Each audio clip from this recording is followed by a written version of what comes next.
కాంగ్రెస్ అగ్రనాయకురాలు సోనియా గాంధీ ఢిల్లీలోని సర్ గంగారాం ఆసుపత్రిలో చేరారు. ఉదర సంబంధిత సమస్యలతో బాధపడుతూ గ్యాస్ స్టవ్ విభాగంలో చేరినట్టు ఆసుపత్రి వర్గాలు వెల్లడించాయి.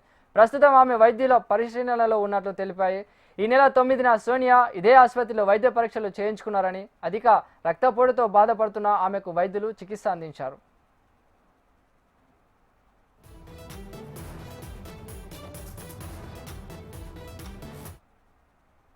కాంగ్రెస్ అగ్రనాయకురాలు సోనియా గాంధీ ఢిల్లీలోని సర్ గంగారాం ఆసుపత్రిలో చేరారు.